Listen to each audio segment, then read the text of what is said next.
बिस्मिल्लाहिर्रहमानिर्रहीम। अस्सलाम वालेकुम। उनका ये हाल देखकर हज़रत तुफ़ैल बिन उमर रज़ियल्लाहु अन्हु फिर हुज़ूर सल्लल्लाहु अलैहि वसल्लम के पास गए और आपसे अर्ज़ किया, है अल्लाह के रसूल, कौम दूस मुझ पर गालिब आ गई, इसलिए आप इनके लिए दुआ फरमाइए। आप सल्लल्लाहु अलैहि वसल्लम ने दुआ फरमाई, ए अल्लाह, कौम दूस को हिदायत अता फरमा, इन्हें दीन की तरफ ले आ। हज़रत तुफ़ैल बिन उमर दोसी रज़ियल्लाहु अन्हु फिर अपने लोगों में आ गए। उन्होंने फिर दीन इस्लाम की तबलीग शुरू की।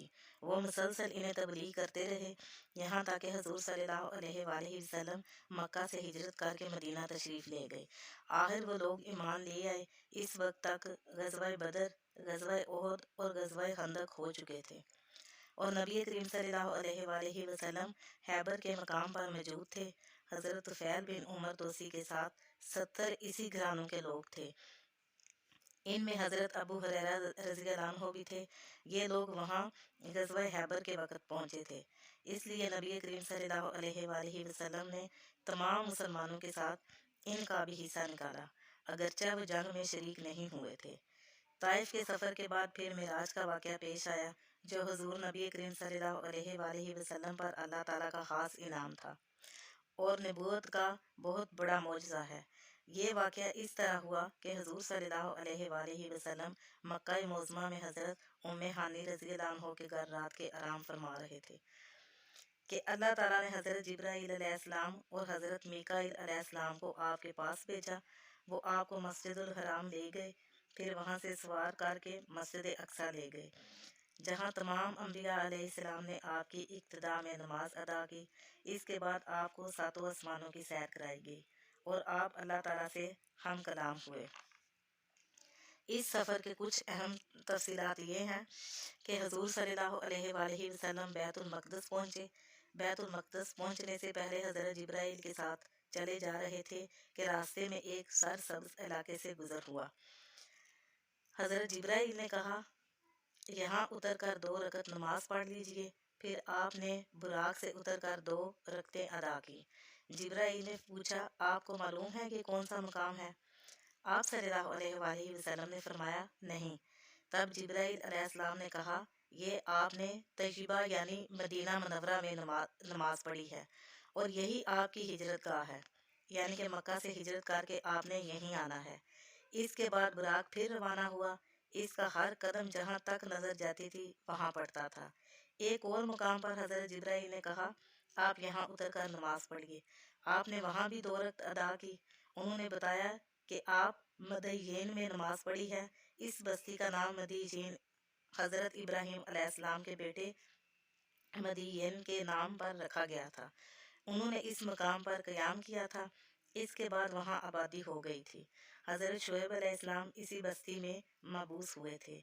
इसके बाद फिर आप इस बुराक पर सवार हुए।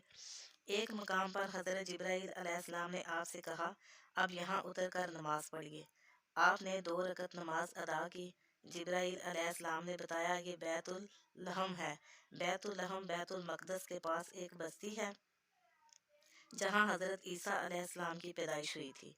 इसी सफ़र में आपने अल्लाह के रास्ते में जहाद करने वालों का हाल देखा, यानी आपको आहरत की मिसाली शक्ल के ज़रिए मुजाहिदीन के हालात दिखाए गए। हज़रत जिब्राईल ने बताया, ये अल्लाह की राह में जहाद करने वाले लोग हैं। अल्लाह ने इनकी हर नेकी का सवाब 700 गुना कर दिया है। इसी तरह अन हज़रत सल्लल्लाहु अलैहि वसल्लम के सामने दुनिया लाई गई। दुनिया एक हसीन व जमील औरत की शक्ल में दिखाई गई। इस औरत ने आप सल्लल्लाहु अलैहि वसल्लम से कहा, ए मोहम्मद, मेरी तरफ देखिए, मैं आपसे कुछ कहना चाहती हूँ।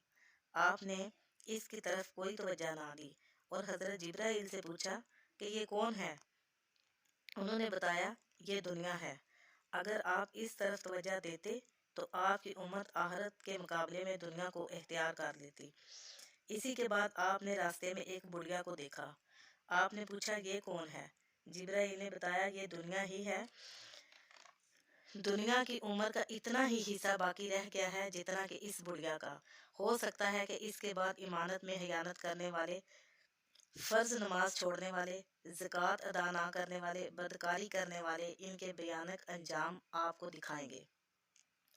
امانت میں خیانت کرنے والے اپنے بوجھ میں اضافہ کیے جا رہے تھے اور بوجھ کو اٹھانے کے قابل نہیں تھے۔ فرض نمازوں کو چھوڑنے والے کے سر کو کچلا جا رہا تھا، ان کے سر ریزہ ریزہ ہو رہے تھے اور پھر اصل حالت میں آ جاتے، کچلنے کا عمل پھر شروع ہو جاتا تھا۔ انہیں ذرا بر بھی مہلت نہیں دی جا رہی تھی۔ اپنے مال میں زکوٰۃ ادا نہ کرنے والوں کا انجام آپ نے دیکھا کہ ان کے سطر پر آگے اور پیچھے پھٹے ہوئے چیتھڑے لٹکے ہوئے تھے اور وہ اونٹوں اور بکریوں کی طرح چل رہے تھے اور زقوم درخت کے کڑوے پتے اور کانٹے کھا رہے تھے۔ زقوم درخت کے بارے میں آتا ہے کہ یہ اس قدر وہ زہریلا کڑوا درخت ہے کہ اس کی کڑواہٹ کا مقابلہ دنیا کا کوئی درخت نہیں کر سکتا۔ اس کا ایک ذرہ دنیا کے میٹھے دریاؤں میں ڈال دیا جائے تو تمام دریا کڑوے ہو جائیں۔ نبی کریم صلی اللہ علیہ وآلہ وسلم کا دنیا میں مذاق اڑانے والوں کو بھی یہی درخت کھلایا جائے گا۔ اس درخت کے پتوں اور کانٹوں کے علاوہ وہ لوگ جہنم کے پتھر چباتے نظر آئے۔ بدکاروں کا انجام آپ نے دیکھا کہ ان کے سامنے دسترخوان لگے ہوئے تھے۔ ان دسترخوانوں میں سے کچھ نہایت بہترین بنا ہوا گوشت تھا، کچھ میں بالکل سڑا ہوا گوشت تھا۔ وہ اس بہترین گوشت کو چھوڑ کر بدبودار گوشت کھا رہے تھے۔ ان کے بارے میں جبرائیل نے آپ کو بتایا، یہ آپ کی امت کے وہ لوگ ہیں جن کے پاس پاک اور حلال عورتیں تھیں، لیکن وہ ان کو چھوڑ کر بدکار عورتوں کے پاس جاتے تھے، یا یہ وہ عورتیں تھیں جن کے خاوند تھے لیکن وہ ان کو چھوڑ کر بدکار مردوں کے پاس جاتی تھی۔ سود کھانے والوں کا انجام آپ کو دکھایا گیا کہ وہ خون کے دریا میں تیر رہے تھے اور پتھر نگل رہے تھے۔ آپ کو ایسے عالموں کا انجام دکھایا گیا جو لوگوں کو ہدایت کیا کرتے تھے اور خود بے عمل تھے۔ ان کی زبانیں اور ہونٹ لوہے کی کینچیوں سے کاٹے جا رہے تھے اور جیسے ہی کٹ جاتے تھے فوراً پھر پیدا ہو جاتے تھے اور پھر اسی طرح کاٹنے کا عمل شروع ہو جاتا تھا، یعنی انہیں ایک لمحے کی بھی مہلت نہیں دی جا رہی تھی۔ چغل خوروں کے ناخن تانبے کے تھے اور وہ ان سے اپنے سینے نوچ رہے تھے۔ مسجد اقصیٰ میں انبیاء علیہ السلام کی نماز میں امامت فرمانے کے بعد حضور صلی اللہ علیہ وآلہ وسلم کو 7 آسمانوں کی سیر کرائی گئی۔ جلیل القدر انبیاء علیہ السلام سے ملاقات کرائی گئی۔ پھر آپ صلی اللہ علیہ وآلہ وسلم کو جنت کا حال دکھایا گیا۔ آپ کا گزر جنت کی ایک وادی سے ہوا، اس میں سے نہایت بھینی بھینی خوشبو آ رہی تھی اور ایک بہترین آواز سنائی دے رہی تھی۔ پھر وہ مومن مرد اور عورت تم میں داخل ہوگا جو مجھ پر اور رسولوں پر ایمان رکھتا ہو، میرے ساتھ کسی کو شریک نہ ٹھہراتا ہوگا، نہ مجھ سے بڑھ کر اور نہ میرے برابر کسی کو مانتا ہوگا۔ سن لے کہ جس دل میں میرا ڈر ہے، جس کا دل میرے خوف کی وجہ سے محفوظ ہے اور جو مجھ سے مانگتا ہے، میں اسے محروم نہیں رکھوں گا۔ جو مجھے قرض دیتا ہے یعنی کہ نیک عمل کرتا ہے اور میری راہ میں خرچ کرتا ہے، میں اسے بدلہ دوں گا، اور مجھ پر توکل اور بھروسہ کرتا ہے، میں ہی سچا معبود ہوں، میرے علاوہ کوئی عبادت کے لائق نہیں۔ میرا وعدہ سچا ہے، مومن کی نجات یقینی ہے اور اللہ تعالیٰ ہی برکت دینے والا ہے اور سب سے بہترین خالق یعنی پیدا کرنے والا ہے۔ یہ سن کر میں نے کہا کہ بس اے میرے پروردگار، میں خوش اور مطمئن ہوں۔